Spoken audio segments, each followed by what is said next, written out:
Hello zoology and welcome back. Today I'm going to go over the general characteristics of phylum Arthropoda, or our friends who have jointed legs, which is what Arthropoda means. Arthro means joint and poda of course means legs. General characteristics of these guys: there's over 1 million known species and we estimate there's at least 2 million more to be discovered. There's more species in this phylum than any other phylum of any living creatures. They're half of all the known species that we have on Earth. This is including bacteria, and they're 2/3 of all known animals. They're more widely distributed than any phylum. They're all across the globe. They live in virtually all habitats. They include crabs, crayfish, shrimp, spiders, centipedes, scorpions are on this group as well, lobsters. Distinctive characteristic of arthropods: they have jointed legs. They're the only invertebrate with this feature. They have a hard exoskeleton made from chitin. It covers the body. It's used for protection, makes them waterproof, which is good when you're trying to move on to land. Segmented body: they use these in an infinite possibility. They use the segmented body in a lot of different methods. As you can see on the picture at the right, those are all examples of Arthropoda, and they're all very, very different from one another. They have a well-developed head. Unlike Annelida, where cephalization wasn't as prominent, these guys have a well-developed head. They have numerous sense organs, they have antennae, they have compound eyes, and they have brains. They have several pairs of jointed feeding appendages. We're going to get into that more. They have 3 germ layers. They're bilateral. They're very active and energetic animals. They can fly, jump, burrow, swim, fly up to 30 miles per hour, and they can run. Some of them can run up to 10 miles per hour. Max human speed is about 20 miles per hour. They're an ancient phylum. Arthropods and polychaetes, those are the ones from Annelida, the ones that had lots of parapodia and were marine, arose from a common ancestor 600 million years ago in an ancient early sea.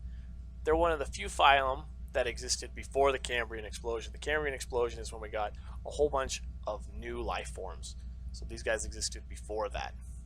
They became the dominant life form and are found heavily in the fossil record after mollusks. So after the age of mollusks starts the age of arthropods, and then after them starts the age of reptiles. Triops cancroformis, this is the one that's on the top picture there, that was alive 180 million years ago and is still alive today.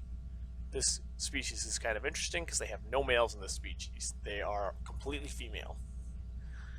And many unusual arthropods are now extinct. This picture on the bottom here is a bunch of Tribolites. We're going to talk about those. These animals are no longer living.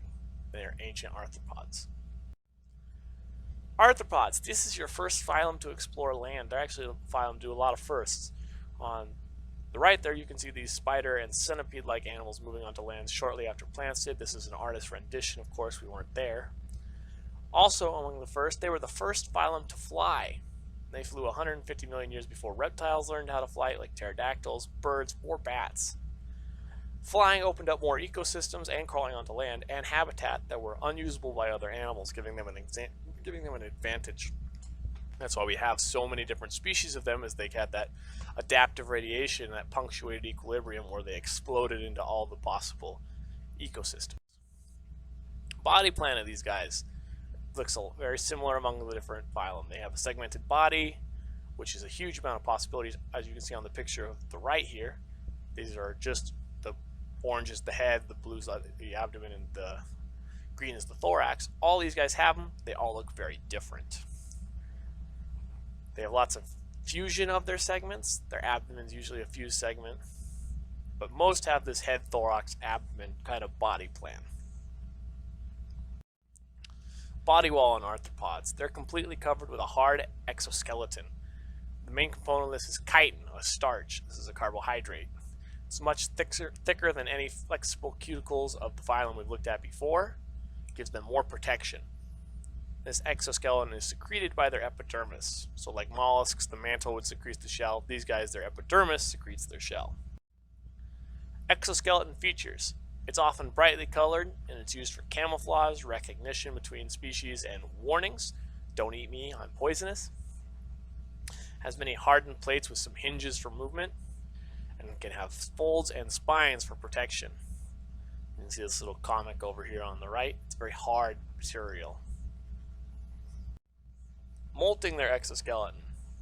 One drawback to having an exoskeleton is the animal can't grow without shedding it. Ecdysis, this is the process of removing an old cuticle and old skeleton. Insects go through a fixed number of moltings before they reach adulthood. Spiders and crustaceans, like this spider on the right there, molt their entire lives. Animals release chemicals to dissolve the layer closest to the skin. They then crawl out and start growing their new exoskeleton. Movement in these guys. They have every form of movement that's found in animals. They have very complex muscle systems. This is because their muscles can attach to the jointed plates of their bodies. Like worms, we didn't have any points of attachment. They couldn't attach to anything. They didn't have any legs or anything. These guys have a whole bunch of attachment points. They have more muscles than most animal species. In humans, we have around 700 individual muscles that allow us to do a wide variety of movement. Some insects have 900, and caterpillars can have up to 4,000 muscles. Feeding in these guys. They are carnivores, herbivores, omnivores, scavengers, and parasites. Every feeding strategy that we know, they do. They have 4 to 6 feeding appendages near their mouth. There's 2 main types. On the bottom here, I have the chelicerae, which are pinchers or fangs, little spiders. That's why we call them chelicerates. They use their chelicerae. And then on the top are some mandibles with that praying mantis. They're jaw-like. Sorry if these videos give you a little bit of the heebie-jeebies. Digestion in arthropods. They have a complete, well-developed digestive tract. They have a mouth with salivary glands. They have an esophagus, which is a tube that brings food to the stomach. The stomach usually has specialized regions, like the crop, the gizzard, accessory glands. Accessory glands are used to secrete mucus. Intestine, used for absorption of nutrients after they've been broken up by the crop and the gizzard. And then the anus discards unused materials. Respiration in arthropods. They need a respiratory system because their skin is too thick for simple diffusion to work. In aquatic species, they have gills. Also, a lot of insect larvae start out in the water, and they also use gills. Some of them use book gills, which extend from the abdomen like pages of a book. They extend outwards.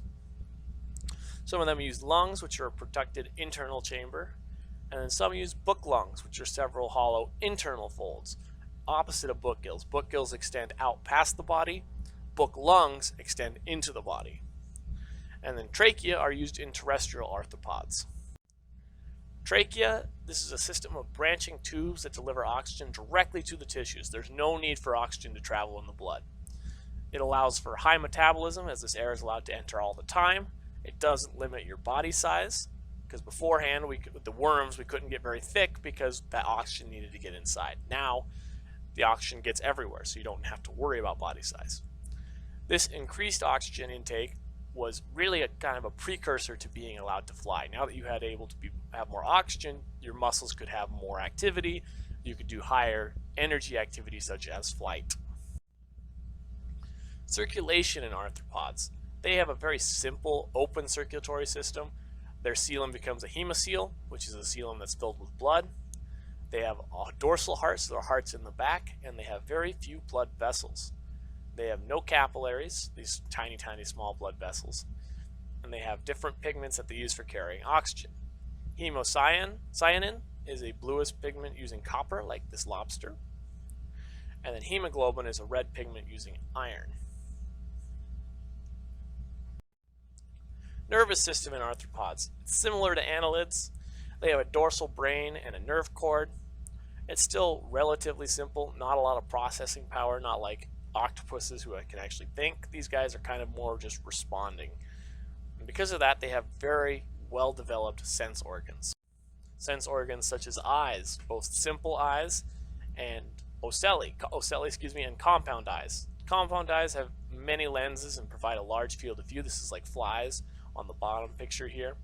They're also very good at detecting movement because there's so many eyes. Any movement shows up different in each lens. A lot of them have antennae, like that guy on the top, that are tactile and chemical sensations, so they can taste with their antennae. They'll have tactile hairs and spines along their body. That's equivalent to our sense of touch. And then they have statocysts, which they use for balance, especially in flying species. Excretion in arthropods. They have several strategies to remove waste and prevent water loss. Among these are Malpighian tubules. These are used in spiders and insects. They collect salt and waste and drain them into the intestine, where then they are excreted normally. Coxal glands, these are modified nephridia at the base of the legs, so they'd have 6 of them. Aquatic species excrete waste through their skin. They still get rid of their excretory waste through their skin. Reproduction in arthropods. They're mostly dioecious, having these 2 sexes. They use lots of different development stages, which can be larva metamorphosis into an adult. So for example, larva, caterpillar, butterfly, or on this picture on the right here, they can go egg to nymph to adult. And this is dependent on whether they're going through that direct or indirect development. Direct, of course, they look like the adult, would use a nymph, and then indirect, where they're completely different than the adult, would use a larval. Few groups use parthenogenesis. This is where females give birth to only other females, like that first species. Classification of arthropods. There's 5 subphylum, so this is between a phylum and a class, kind of a in-between step for our Linnaeus classification. Tribolita, this is 4,000 species, all extinct. This is this picture on the top there. These guys are all gone. We're going to talk about those a little bit further in depth right after this. Myriapoda, these are your centipedes and millipedes. Chelicerata, these are your scorpions and spiders. Crustacea, your lobsters and crabs. And Hexapoda, which are your insects. These are all on the bottom right there. So we're going to talk real quick about Subphylum Tribolite. There's not a lot. They're completely extinct. We don't know a lot about them because they're all gone. They appeared before the Cambrian explosion. Their name means 3 lobes. They dominated the early seas. They grew from 2 to 7 centimeters up to 2.5 feet. All marine, there's no freshwater species discovered. They didn't evolve past the ocean. Their body plan, they have a head, a thorax, and a pygidium, which is their rear section. They have a distinct head with compound eyes. Their thorax segments, so those ones in the middle, were added as the creature grew. The pygidium was comprised of fused segments. That's at the very bottom there. Feeding and ecology of Tribolites. They were able to dig into the seafloor to escape predators, also burrow looking for food maybe. They could roll up like pill bugs for protection. Some were herbivores, and maybe some of them were predators feeding on sponges and small invertebrates. And even some other ones might have been filter feeders. Well guys, that's the introduction to Arthropoda. I think next we're going to talk about subphylum Crustacea, the insects of the sea, lobsters, crayfish, shrimp, crabs, etc. Hope you guys are having a wonderful Tuesday. Miss you guys, and I'll talk to you later.